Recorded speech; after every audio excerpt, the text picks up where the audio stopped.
하늘쉼터의 신앙상담을 방문하신 여러분 환영합니다. 우리 인생에 많은 문제와 궁금증이 있습니다. 이것에 대한 해답을 찾아보는 신앙상담 시간입니다.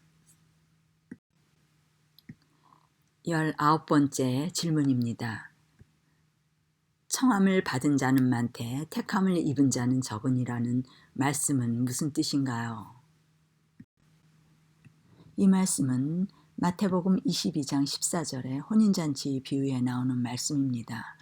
마태복음 22장 앞부분에 왕의 혼인잔치에 청함을 받은 사람들이 초청을 거절하므로 심판에 이르는 장면을 묘사하며 택함으로 구원받은 자들이 적다는 말씀을 하십니다. 우리가 먼저 청함과 택함과 심판에 대한 단어를 살펴보게 되면 성경의 세 단어를 포함한 내용이 베드로는 부르심과 택하심을 굳게 하여 영원한 나라에 들어감으로 실족치 않을 것이라고 구원의 세 부분에 대하여 기록합니다. 또 바울은 부르심과 의롭다 하심과 영화롭다 하심으로 하나님의 아들의 형상이 회복된다고 기록하고 있으며 그리스도는 성령께서 하시는 일이 죄에 대하여 의에 대하여 심판에 대하여 세 단계로 성령의 역사를 말씀하시고 있습니다.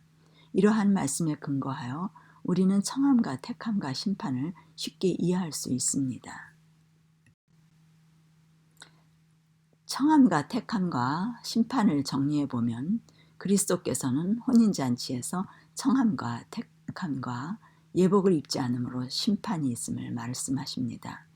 성령께서는 불신의 죄에 대하여 의로 성화에 대하여 심판으로 영화에 대하여 가르치시며 베드로는 부르심과 택하심과 영원한 나라로 들어가는 실족지 않는 단계를 소개하고 바울은 부르심과 의롭다 하심과 영화롭다 하심으로 아들의 형상을 닮아가기 위한 세 단계를 소개하고 있습니다. 이렇게 믿음의 사람들이 성령으로 성소 안에 십자가로 이끌려 하나님의 형상이 회복되는 세 단계를 잘 설명하고 있습니다. 바울은 하나님께서 아들의 형상을 본받게 하기 위하여 여러분들을 미리 정하셨다고 합니다. 미리 정하신 것이 예정론이 아니고 예지론으로서 하나님께서는 미리 아시는 분이시므로 선택한 자들을 아신다는 말입니다. 그분이 구원받을 자들을 정해놓으신 것이 아니고 우리가 무엇을 선택할 것을 미리 아신다는 의미로 전적으로 구원은 우리의 선택입니다. 창세기 1장에 사람에게 무너진 하나님의 형상이 그리스도를 통하여 회복되면 생명법, 곧 계명이 지켜지며 우리 심령의 천국이 이루어지는데 그것을 위하여 그리스도께서 하나님의 맏아들이 되시고 그리스도인들은 그의 형제가 되어 한 아버지의 자녀로 하나님의 형상이 다시 회복되어지는 약속이 이루어지게 되는 것입니다. 이번에는 성소의 도면으로 하나님의 형상 회복의 단계를 보게 되면 혼인잔치의 청함과 택함과 심판의 과정이 있으며 성령의 일에는 죄와 불신과 의와 성화와 심판과 영화의 세 단계가 있고 베드로 후서는 부르심과 택하심과 영원한 나라의 과정을 또 로마서에서는 하나님의 아들의 형상 회복 과정으로 부르심과 의롭다 하심과 영원롭다 하심의 세 단계로 성소의 평면도에 청함과 택함이 잘 나타나 있습니다. 청함이란 단어는 보이는 세상의 것에 노예가 되어 살고 있는 우리들을 보이지 않는 하나님을 알도록 광야로 이끄셔서 하나님만 의지하는 훈련을 하는 단계로 자신을 의지했던 사람들을 하나님만 의지할 수 있는 환경으로 초청하고 부르시는 것입니다. 죄인의 마음에 그리스도를 모심으로 언약이 맺어지기 위하여 죄인 안의 모든 불신들이 다 제거되는 일이 있어야 하는데 모든 회개가 있게 된 후에야 십자가의 언약이 이루어지며 죄인의 마음이 거룩한 성소가 되는 것입니다. 그러나 청함으로 회개의 일에 실패하는 역사가 인류의 역사이며 심판의 역사입니다. 청함은 심판을 면하고 구원을 위하여 행하시는 하나님의 자비의 은혜입니다. 과거 구약의 역사를 보면 항상 많은 사람들이 청함은 받으나 택함으로 심판에 이르지 않는 구원자의 수가 항상 적은 것을 봅니다. 가인과 아벨이 성소로 청함이 있었으나 가인은 성소에 들어가는 일에 실패함으로 심판을 받게 됩니다.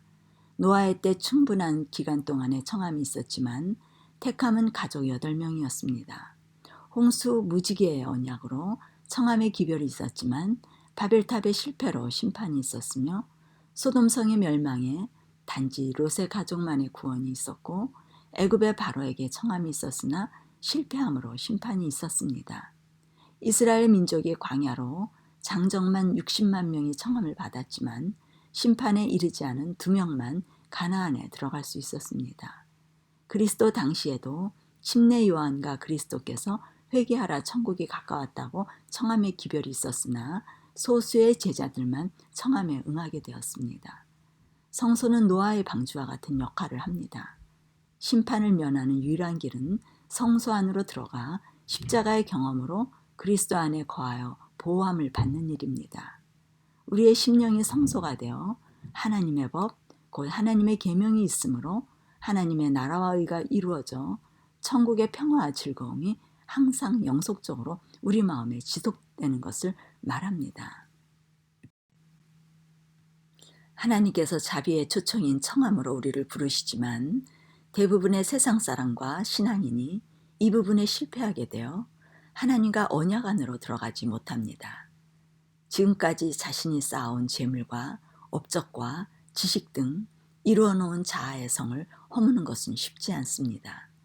자존심이 무너지며 자신의 존재의 가치가 사라지는 길은 마음은 원이나 육신이 연약해서 쉽게 선택할 수 없는 길입니다. 때로는 무조건적 하나님의 사랑을 오해하여 나는 할 수 없으니까 때가 되면 하나님이 하시겠지? 아마 이런 것들은 이해하실 거야. 이 정도는 괜찮아. 모든 걸 아시는 분이시니까 등 자신의 선택에 대하여 하나님의 사랑을 빙자하여 오용하며 남용함으로 청함의 기별을 거절하게 됩니다. 그러나 하나님의 자비의 기별에는 주어진 정한 시간이 있게 됩니다. 역사 속에서 하나님의 때가 되면 어김없이 심판이 이르러 오는 것을 볼 수 있습니다. 오늘 하나님께서 자비의 초청을 하실 때 이 청함의 초청장에 응하여 성소 안에 택함의 지점으로 들어가는 결심이 우리 모두에게 있게 되기를 바랍니다.